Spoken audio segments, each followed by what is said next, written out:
comment or a question, we'd love for you to, as we go along, put it in the chat button.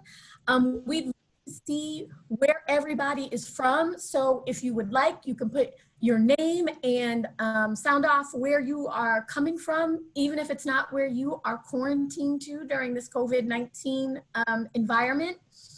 And again, I'm Geraldine. Vanessa has been part of our team and really a go-getter. It has been such a pleasure working with her. And in the communications team, we are really privileged because we have been able to not only do movement communications, so communications that is actually in the streets, right, throwing down with the recent uprisings, really pushing advocacy with elected officials to help things like Breonna's Law, which banned no-knock warrants, get passed in places like Louisville. We also have played a big role in making sure that mis and disinformation around this upcoming election that has targeted young people is something that is demystified and really exposed. And so during this conversation, we want to do a couple of things. So one, when we talk about voter suppression, we want to define what that is for you. And voter suppression really is any practice, any policy, any standard operating procedure that works intentionally. And we have to put in that voter suppression is an intentional action that is taken against many, many young people, but particularly and historically against people of color to prevent them from building political power. And so in today's session, we are going to go over what this has actually looked like, leading from back to the Civil War. And so we want to draw that continuum and compare it to what does voter suppression actually look like in 2020. What are some of the tactics that really work to preserve and reinforce white supremacy? But what are the things that actually make it substantially harder for certain populations to cast a ballot successfully? So we're going to talk about those modern day tactics and give examples and talk about some of the mechanisms like felony disenfranchisement that have even been fought in the courts this year and are still being fought, and how those connect to things like systems of mass incarceration, because many of these systems are linked. One of the things that we always try to do is to provide a call to action. And we don't just want to leave you with voter suppression is here, it sucks, the end. We always want to give people tools and ways that they can engage in the political process, in policy change, in advocacy, in their own communities to not only combat voter suppression and to identify it so that when you see it, you could say, yep, that's voter suppression and you're able to call it out. But how are you long-term able to plug in and combat systemic racism in your community, in your school, in your faith communities, in your various spheres of influence? We want to make sure that you have the tools to be successful and to speak out on this issue. During this session, we want this to be interactive. And so we are going to have a number of formats that we are going to work during our time together. Vanessa is going to present some historical information that is going to draw that through line for you as to how voter suppression has historically worked, and then how is it working right now. We're going to incorporate some poll questions. So we don't want this just to be a sit and get, but we are going to pause at various moments to kind of see where you all are with your knowledge around voter suppression and where have you seen it in your communities, right? Then we are also going to wrap up with a Q&A. And this is where we want to hear from you. What questions do you have? And as we go along, if you have questions, put them in the chat and we will do our very, very best to answer them at the end of the presentation. And so we encourage you to comment If you have a reaction, right, throw up the emojis, throw up the hand. Sometimes I'm not quite sure if it's like a praise hand or whether it's a hand clap, right? But either one, please feel free to throw that up. And then we will provide our information at the end. Obviously, we want to leave you with a number of opportunities, and Vanessa's going to speak more about that at our conclusion, where, of course, as a racial justice organization, we would be remiss without providing some opportunities for you all to get involved in national racial justice work that's happening around the country. And so we are actually hiring ahead of the 2020 election, paid interns, virtual interns. And so we want to also provide some opportunities for those who may be in school and ways that you can actually get involved with election protection and voter protection work. And so with that, I would love to hand it over to Vanessa, my wonderful colleague at Advancement Project, who has been doing amazing, amazing work in our voting rights cluster, and particularly for voter communications and communications that we do around topics like vote by mail, has been a real superstar and a leader at our organization. So Vanessa, I will turn it over to you. Thank you so much for that introduction, Geraldine. Yeah, and it has been amazing to be a part of the comms team at Advancement Project, and to be able to work on our voting rights restoration campaigns, the campaign for police-free schools, and which has seen a number of successes recently, and our free and safe campaign, and many others. So thank you. Yeah, and I want to start out with a question for you all, and feel free to respond in the comments in the chat. And what is one thing you have learned about voter suppression in US history that stood out to you? So I'll give you a few minutes to think about that and respond.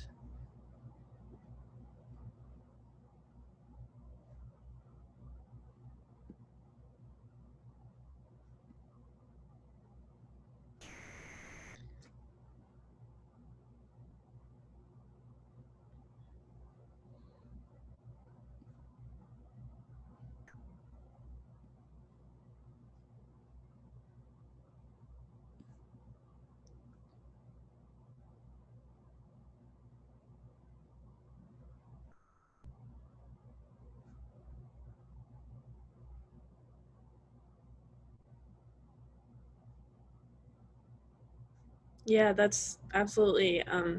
David said secretaries of states have tremendous power to allow voter suppression. We've seen that. Georgia is one example of that, where the Secretary of State, Brian Kemp, was purged a ton of voters who had been registered. And I'll talk more about that later, actually. But thanks for responding.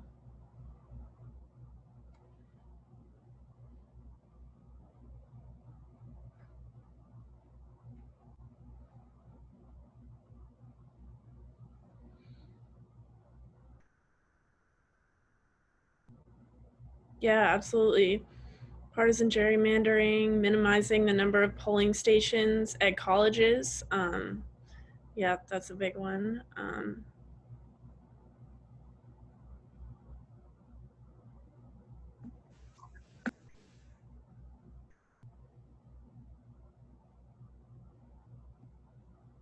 Yeah, absolutely. It's definitely not as overt, especially since the Voting Rights Act, which I'll talk about. It's definitely not as overt as you would expect, and preys on the vulnerabilities of people of color.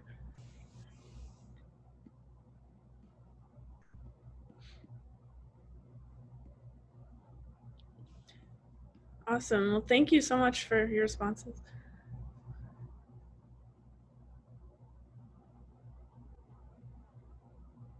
Yeah, absolutely, Christopher. Taking away USPS mailboxes, that's definitely.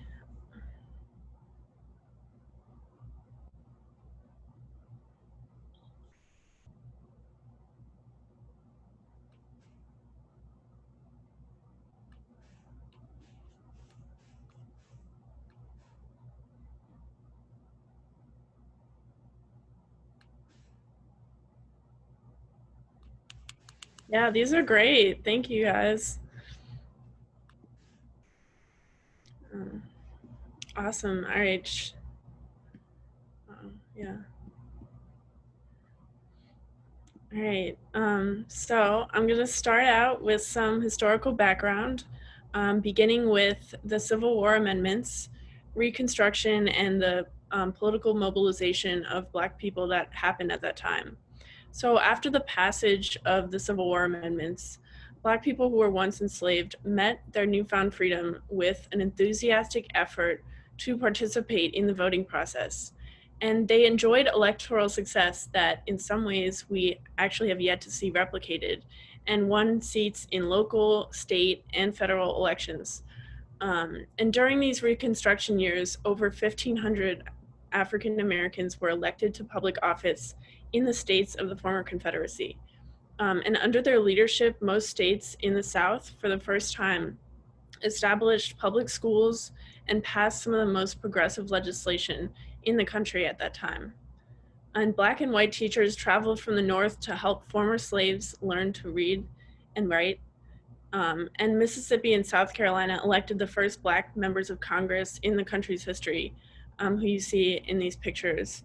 On the left is Joseph Hayne Rainey of South Carolina, who was the first African American elected to the House of Representatives. And on the right is Hiram Rhodes Revels, a senator in Mississippi, who was the first African American to serve in Congress.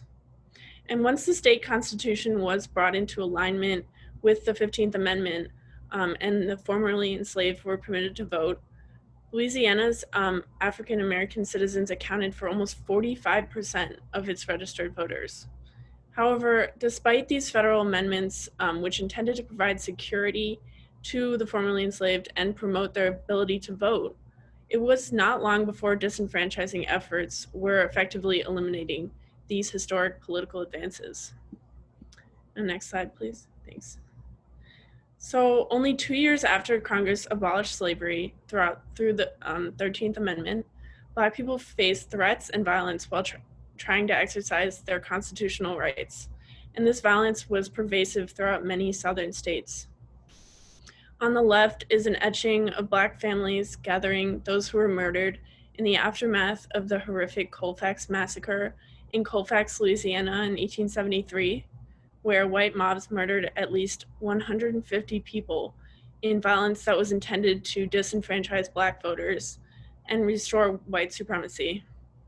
And on the right is an image of the Memphis Massacre in Tennessee in 1866, where white mobs attacked the Black community and killed at least 46 people and destroyed homes, churches, and businesses.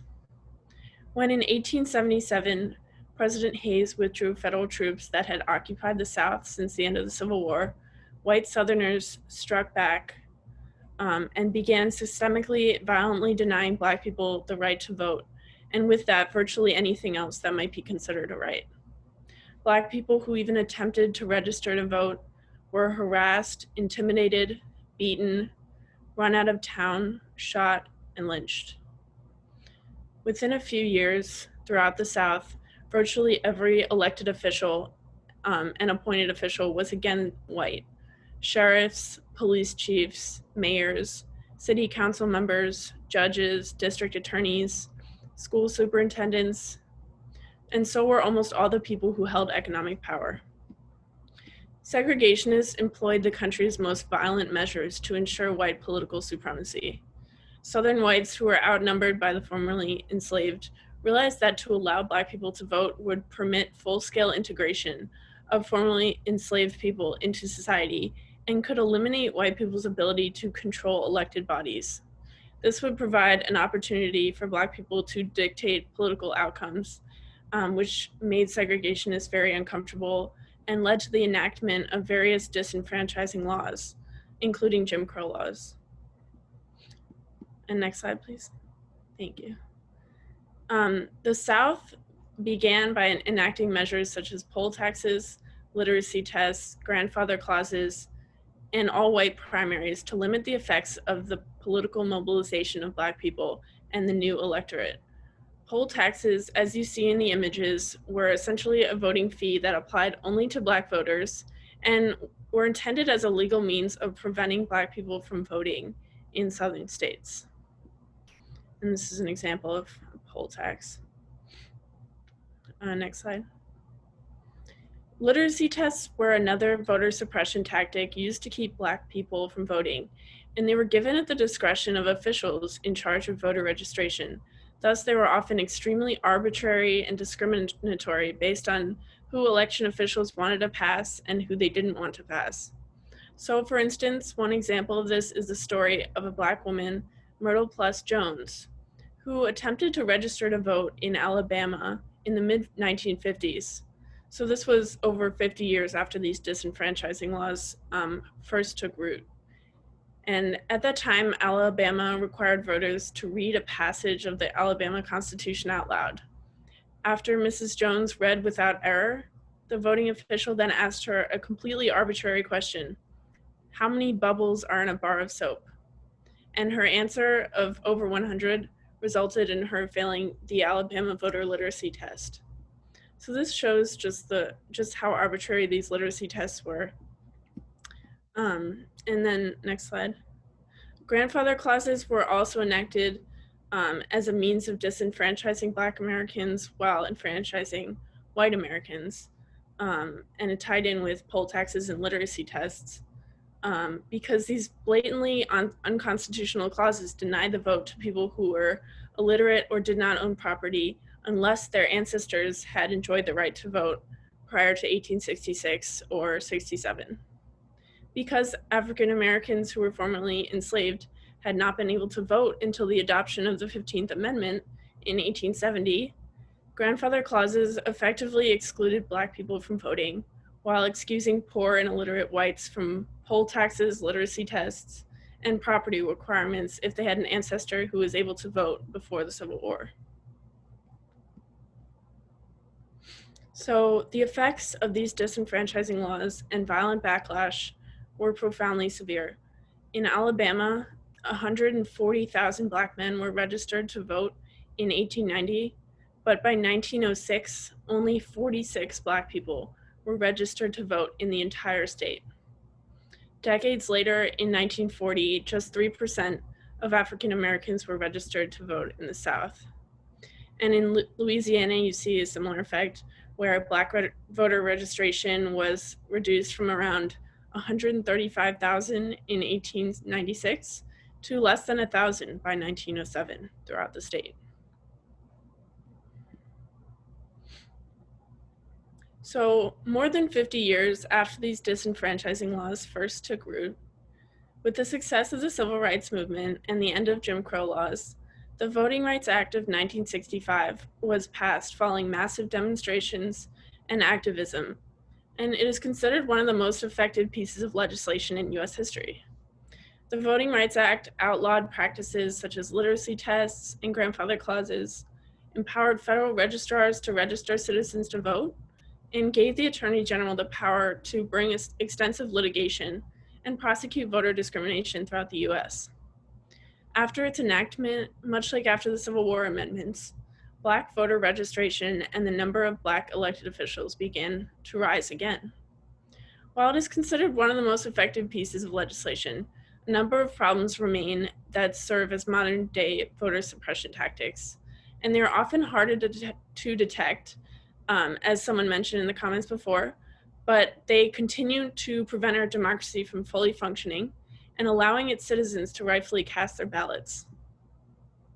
So I'm going to get more into comparing historical and modern day voter suppression tactics. So for instance, strict voter ID laws are often considered modern day poll taxes due to the costs of obtaining the underlying documents for very specific voter ID requirements. Literacy tests may have been outlawed, but more discreet voter deception tactics are used to confuse and even intimidate voters, especially in Black and brown communities. Voter purges, considered the tool of choice of the 2020 election cycle, are also an increasingly common form of voter suppression, and felony disenfranchisement remains a tool of voter suppression that is fully intact today. So for our second poll question, and feel free to respond in the comments. My question is, what are some challenges students face today with voting?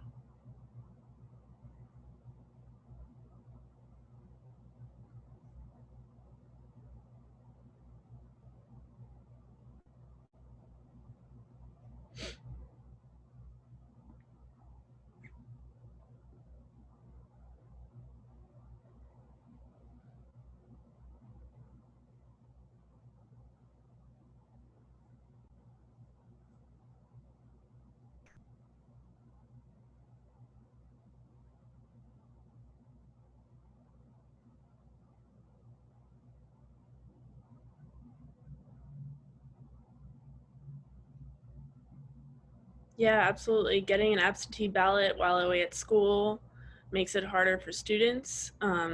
Information about how to register is not accessible to some. That's definitely true. There's a lack of information on voter registration and misinformation. Um,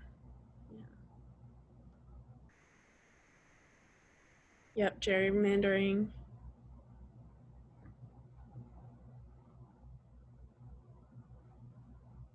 Hmm.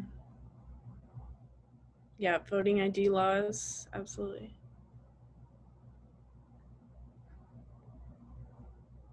Wow. In a college town, there was only one polling station on campus. Wow.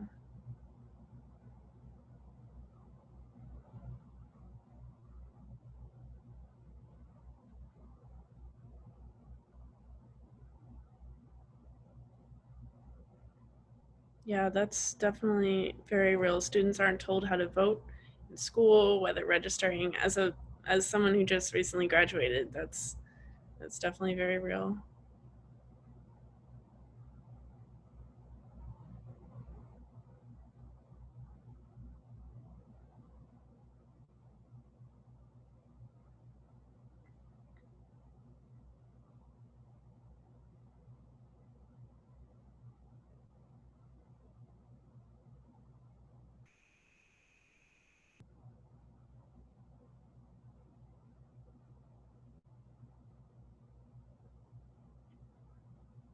Thank you for all your responses.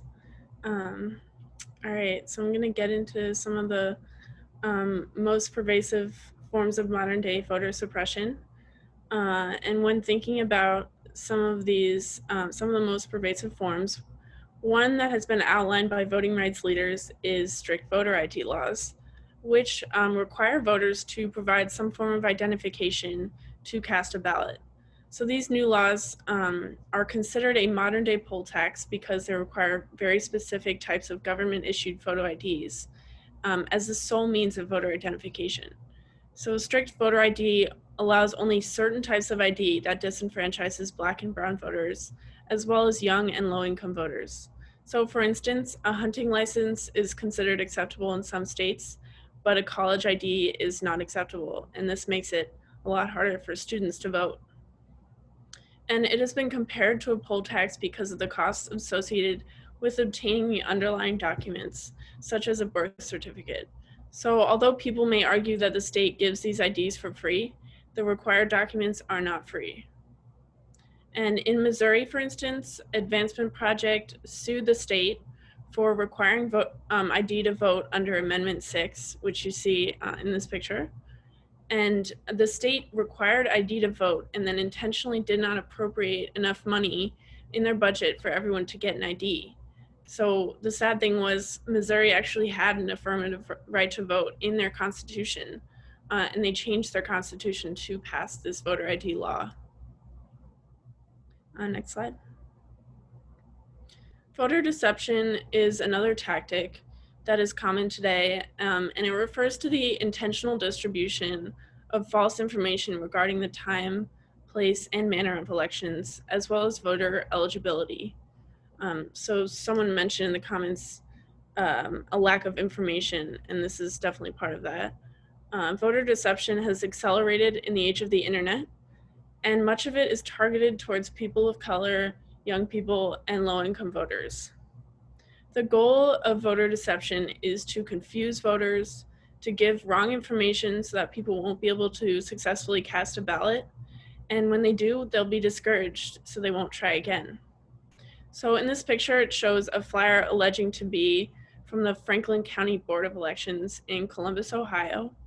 And it falsely misleads voters by advertising that Republicans are asked to vote on Tuesday, which is the actual election day, and Democrats are asked to vote on Wednesday, the day after Election Day, when it's obviously too late to cast a ballot. And to this day, the US does not have any federal law that punishes voter deception. And throughout US history, the right to vote has been challenged, and deceivers have used misinformation and threats to suppress the right to vote and Black political power. In the post-Reconstruction era, violence was used to ensure that new voters would fear participating in the political process. When Jim Crow laws were introduced, they required voters to overcome tremendous obstacles to cast a ballot. And during the Civil Rights Movement, the need to discourage voters heightened. Thus, deceivers have focused their attention on voter registration and preventing Black citizens from getting to the polls. Next slide. Voter deception works to not only deceive and confuse voters, but it can also be used to intimidate voters, especially voters of color. In these pictures are some real life examples of deceptive flyers and online messages around election dates and rules. On the left, you see fake flyers alleging to be from the Virginia State Board of Elections in 2008, and they falsely state that due to larger than expected turnout, all Republican Party supporters shall vote on November 4th, the actual election day, while all Democratic Party supporters shall vote on November 5th, the day after Election Day. And in the flyer in the center, it falsely advertises the election day as November 4th, when the election was actually November 2nd that year, in 2004. And this was in Jefferson County, Alabama, which includes Birmingham and has a large Black population. And on the right shows a flyer from Milwaukee falsely stating that if you have already voted in any election this year, you can't vote in the presidential election. It also uses intimidation and misleads by saying if you vote any of these laws, if you violate any of these laws, you can get 10 years in prison and your children taken away from you. So that's very obviously intimidation. Next slide. So another mechanism is poll closures, which we have also seen an increase due to COVID-19. And polling places have consistently been used as political tools, and there have been some very dramatic examples of the impact of poll closures, especially in recent years. In the 5 years since the Supreme Court struck down key parts of the Voting Rights Act, over 1,700 polling places were shuttered across the country, and many of them were in Southern Black communities. And this doesn't even at all factor in the mass polling closures due to COVID-19. So when local officials attempt to close polling places in majority Black neighborhoods, this forces Black voters to travel farther to vote and to vote in an environment they may find threatening, like a majority white neighborhood. And one dramatic example of poll closures that you see in this picture is in Georgia in 2018, where 10 counties with large Black populations closed polling spots after a white elections consultant recommended they do so to save money. And as of 2019, 7 counties in Georgia had only 1 polling place. Another place in Arizona, 1 in 5 polling locations were closed in the years after the 2013 Supreme Court ruling. And in the 2020 primaries, Georgia saw essentially a breakdown of the voting system, as residents waited for hours to cast ballots, some even waiting past midnight. Also in Milwaukee this year, a study found that its decision to close all but 5 of its 182 polling places reduced voting significantly, and Black voters experienced the most severe consequences. Next slide. So today, voter purges are part of efforts to disenfranchise legitimate voters. And voter purges have been used in the past. For instance, in the 2000 election, it was estimated that 14.4% of Black voters in Florida, which was the key state, had their ballots rejected, compared to 1.6% of non-Black voters in the state. So that's a huge disparity. And today, voting rights experts have called voter purges the tool of choice in the 2020 election, which will likely be perpetuated by the Trump administration's baseless claims of voter fraud. And some states have taken a use it or lose it approach, as some people call, where essentially if voters haven't voted in a certain number of years, they're taken off the list, even if they're still eligible to vote. So what happens is oftentimes in Black and brown communities, people are not notified that they could be purged. And the only way they find out is when they show up to vote again and find out they're no longer registered. And at that point, they usually will not be able to vote, as many states don't have same-day voter registration.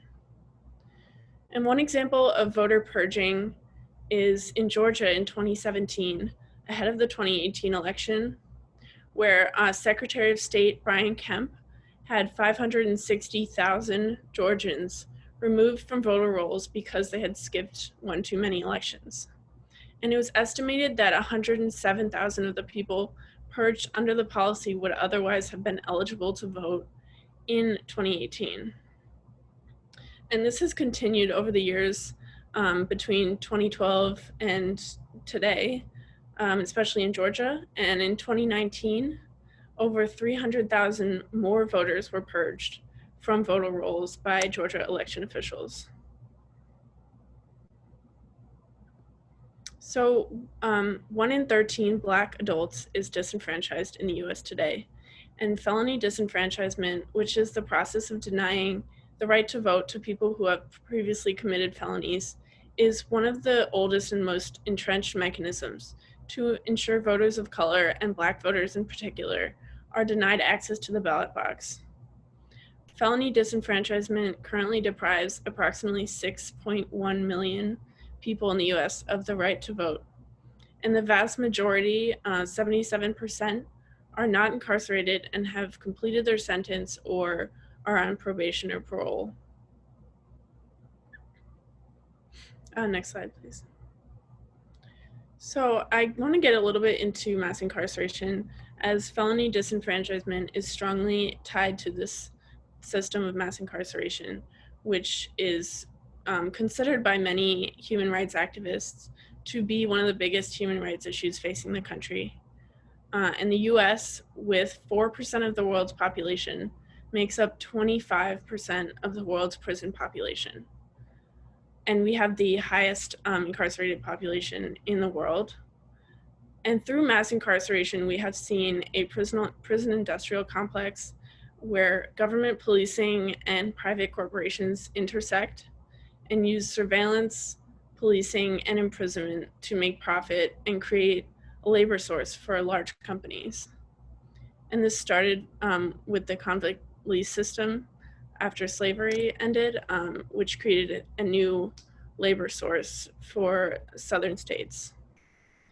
And the prison industrial complex today helps and maintains the authority of people who get their power through racial and economic oppression. Meanwhile, inside prisons, incarcerated people experience extreme forms of state-sanctioned violence.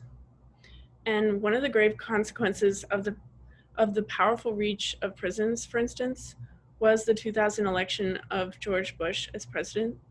It is considered by many that if Black men and women who were denied the right to vote because of an actual or presumed felony record had been allowed to cast their ballots, voting rights experts predict that Bush would not have been elected. Next slide, please.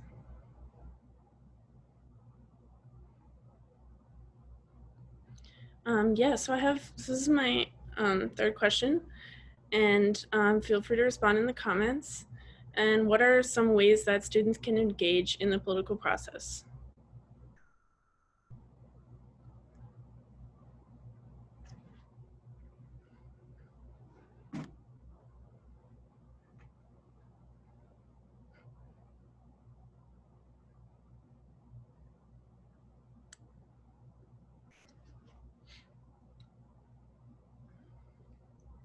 Yeah, absolutely. Interning, volunteering for candidates. Also, you can intern at a racial justice organization like Advancement Project.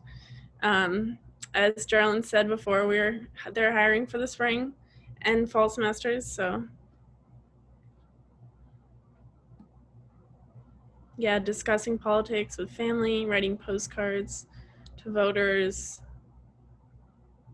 joining local organizations to register people to vote. Yeah, absolutely. Volunteering at poll stations, write letters to legislators, protest. Yep, absolutely. These are great. Mm-hmm. Voter registration drives, local town halls. Yeah.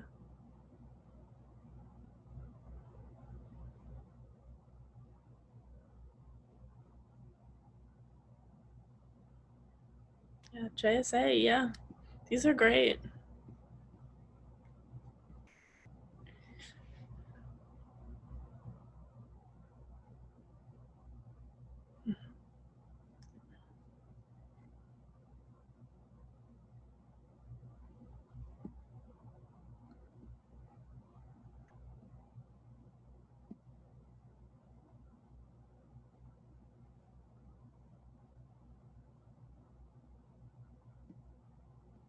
Joining student organizations. Yeah, absolutely. Thanks for all these responses. You answered what I was about to say. um, so when thinking about some of the ways you can engage in the political process and advocate in your communities, a lot of these you guys already said, so great job. But we at Advancement Project outlined on the top 6 things you can do to support democracy in 2020. The first thing is to encourage others to check their voter registration record and make any updates, like change of address, name, anything else, and re-register if they find out that they're purged. And another thing you might want to consider is signing up to be a poll worker or poll watcher with your election officials or political party. Also, you can join your local election protection efforts as the election approaches, and contact your local representatives to express support for progressive reforms that expand access to the ballot, such as vote by mail, automatic voter registration, same-day registration, and more. And another way is to engage is to participate in local county canvassing board meetings. And this allows you to kind of learn about and provide feedback on how upcoming elections will be conducted, especially in light of COVID-19 and all the changes that are coming with that. And you can also meet with your election official to make sure they aren't closing polling places in communities of color. And finally, like I said, intern with a racial justice organization like Advancement Project. And feel free to check us out and check out all the resources we have on our website to get engaged. And another way to support is to sign Advancement Project's petition telling Congress to support a national right to vote. And you can just go to our website, advancementproject.org/RTV petition to sign this. And affirming a national right to vote is critical at this time, as the Voting Rights Act of 1965 was very effective, but we need more than that, and we need a national right to vote. And this will allow the creation of uniform national voting standards and greater legal protections for the right to vote. And it will also require federal, state, and local governments to affirmatively facilitate the full participation in the voting process. So this is great, and definitely check out the petition and check out some of our work. Yeah, and thank you so much for joining, learning about voter suppression. And yeah, for more information on our work, you can check out our website and our reports, especially this We Vote, We Count report that documents voter suppression strategies that people have experienced, and our Democracy Rising report, which talks about how felony disenfranchisement harms Black communities in Florida. And let us know if you have any questions. Feel free to put your questions in the chat, and we'll definitely discuss. Thank you, Vanessa. That was great. We will make sure to send the PowerPoint slides to Bradley, and I know that this session is also being recorded. But we'd love to open it up for questions. I know that folks have had some really great comments, but we want to give folks an opportunity just to ask us any questions you may have about our work or about voter suppression, how it connects to racial justice. And we'll give folks a chance. So Bradley, I'll turn it back to you as to how you want to facilitate this, whether you want folks to be able to open their lines or drop them in the chat, however. Yeah, thank you so much. Yeah, if y'all have any questions, I got the, if you just raise your hand, your virtual hand, you can, for those of you that have Zoom or Master Zoom, you can raise your hand and we can kind of go from there. I'd love to hear if y'all have any comments or questions. Okay. Ryan Joshi, how do I find out where my local polling places are? I plan to take my vote by mail ballot to the polling place. That's a really good question. You can always find your polling place. We would recommend that you actually go to your Secretary of State websites, or in many states, they're called supervisors of elections. And you can literally put in your address and it will tell you your polling location. One of the websites that we always recommend that folks go to is vote.org, because you can look up your polling location, but you can also check the status of your registration. So if there's anything that needs to be updated, you can do it, as well as you can see if there's any discrepancies between where you live now from when you got registered. And that is critical when it comes to vote by mail, because young people actually have the highest rejection ballot rates out of any demographic. And so things like having the wrong address on your voter registration, or say you got married and your name changed while you were in school, can actually get your ballot rejected. And so your Secretary of State's website or your Supervisors of Election website will provide instructions on how to request vote by mail ballot. And so the vote by mail ballot has to be requested, and it depends on state to state where you live. Some vote by mail ballots, you have to actually request an application, complete the application, and then they will send you out a ballot to complete.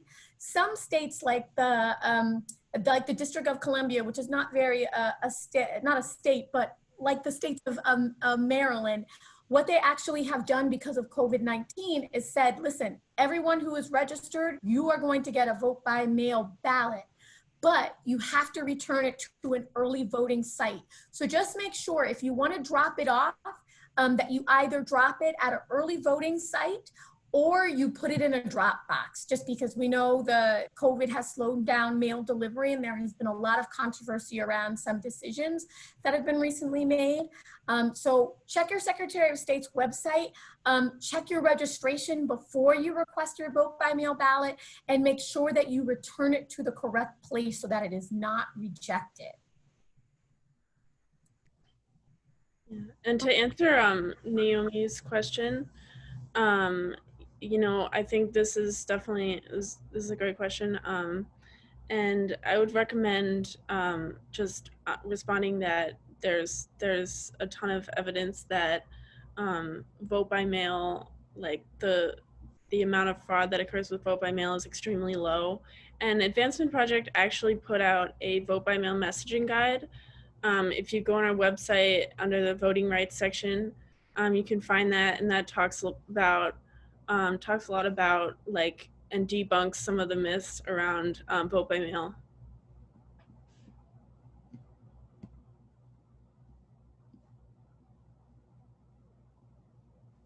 So Naomi, I just put the link to the messaging guide in the chat, so you will have that.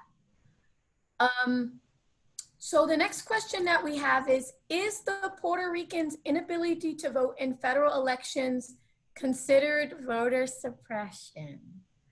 So Isabel, that is a very good question. So there are people, voting rights experts, who are of two minds about this. There are some people who are part of the political spectrum who believe that Puerto Rico, in not necessarily being a state, should not have the same rights to participate in the federal election, similar to places like District of Columbia, even though they do pay taxes. And some people see that as fair.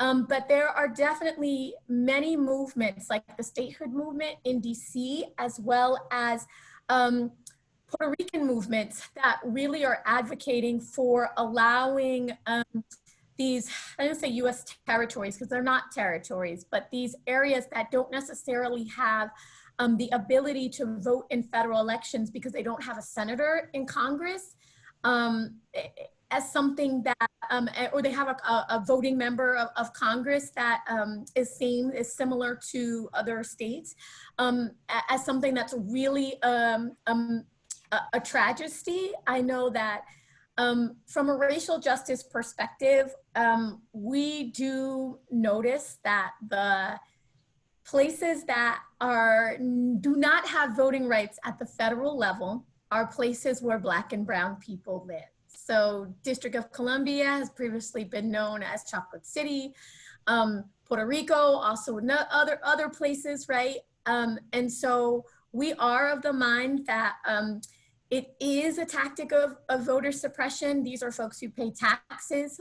Their dollars go to support the federal government, but they don't necessarily have that representation in Congress. And so while we would say, yes, we do know that there are other political perspectives on that, but we would note that as a tactic of voter suppression. So that's a really good question. And John, I don't know if there were a couple questions from before that I kind of skipped over that might be better to answer. Go ahead, Vanessa, take it away. Oh, well, for internship opportunities for high school students. Oh, for high school students. So we actually have had high school students who have interned at Advancement Project. Bradley will be able to send out our contact information, and I think we had it at the beginning of our slides, but we'll also put it in the chat. So just connect with us. We will send you all the links. If you are particularly interested in doing something that is remote, this actually is a really great opportunity, because we need young people who are able to lean into pop culture and help us really step up our social media games. We also are doing a big initiative around young voters of color. And so even if you are not of voting age, we definitely need all the minds on how to reach young people so that they can not only encourage their parents and their families to vote, as well as complete the census, but also to get their friends and their peers to vote. So yes, we'll put our email in the chat, and then we'll also make sure that Bradley has it to send out to folks. And then Anna asked, how can we find out if polling places in disenfranchised areas are being closed? I would say talk to or find the local election officials and just, you know, talk to them and see what changes are being made, especially with COVID. And Geraldine, if you have anything to add, let me know. Yeah, I would say one thing that I would say many journalists have actually realized is that the decisions on where polling locations are going to be closed are often made in canvassing board meetings. These are election officials meetings that they host with sometimes with the public, sometimes you have to be invited to them. But they're actual meetings where they make decisions on where polling locations are going to be closed, where they're going to be moved to, how many days of early voting they're going to have. And this is really the first area and really the first a sneak peek that folks can really have as to where polling locations are going to be closed. And so even at Advancement Project, we have got a list of polling locations in these meetings and have been able to map them. And that's how we have actually found out, wait a minute, all of these polling locations are in the area where there are people who would need language assistance, right? So in our work in Florida, we found out that so many poll locations were being closed in Little Haiti, where people spoke Creole, as well as in Latinx communities where there was definitely a need for Spanish language assistance. And so I would say that's the first part. And then a slower way to find out is on folks' websites. Unfortunately, as I think we noted that, as someone noted, is that websites are not as updated as they really should be. And they're not always the most up-to-date information for real-time information, right? Decisions that are being made. But that's also a good resource, even though it may lag. That's a really good question.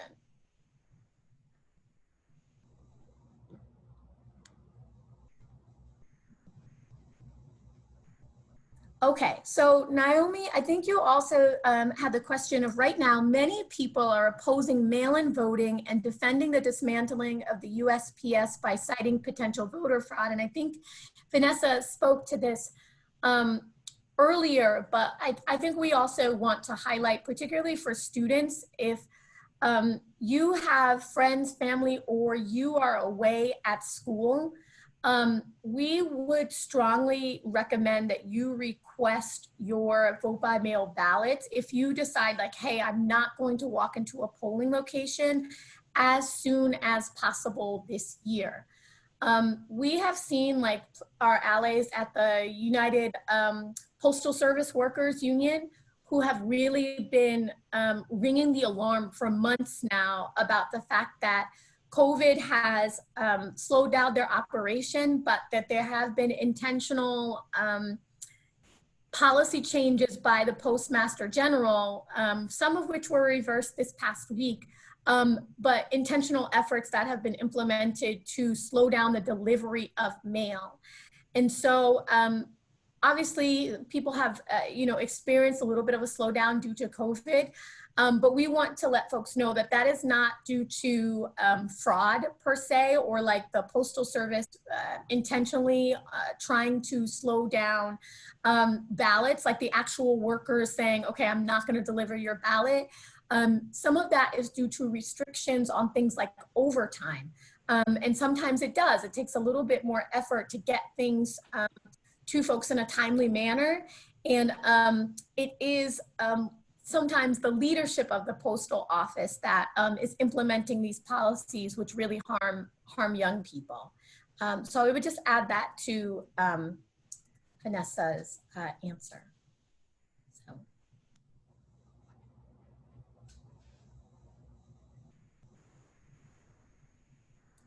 Cool. Well, I want to be mindful of time. I know it's a little past 3 o'clock here on the West Coast, 6 o'clock for you Easterners, and then Central Time. We can keep talking about the time zones. But thank y'all so much. I know we had a really fruitful discussion, and I'm really, really excited. And just want to give a big shout out to Advancement Project. Big shout out to Vanessa. Big shout out to Geraldine. Thank you so much for coming and speaking with us today. I found this again to be really productive and really fire me up. I hope y'all did as well. And just thank you for engaging with our Racial Justice Week. We are going to have Professor Alex Vitale tomorrow talk about police, abolishing the police, and having that debate and that discussion. So please join us. And if you have more information, I just saw there's more emails coming through. Contact me. I could introduce y'all to the advancement project, or you could just contact them directly. So yeah, anything, Sarah, would you add anything else? No, so just going back to the internships, if you all are interested, just email activism@jsa.org, and then we'll be able to funnel your any questions or anything about the internships or ways that you can get involved with the advancement project to Geraldine and Vanessa, because we would really love, cross collaboration so we can really, have even a bigger voting presence in this coming election, no matter what your age is. So yes, please just email activism@jsa.org, and then just email Vanessa or Geraldine directly, and then we can funnel you all and make sure that you all can get paid and fight for racial justice. Thank you so much for having us. Thank you all again, and so good to see you all. Best of luck with the rest of your Racial Justice Week, and thanks so much for having us. We really appreciate your participation, and thanks again. Thank you all. Deep gratitude. Y'all have a beautiful rest of your day.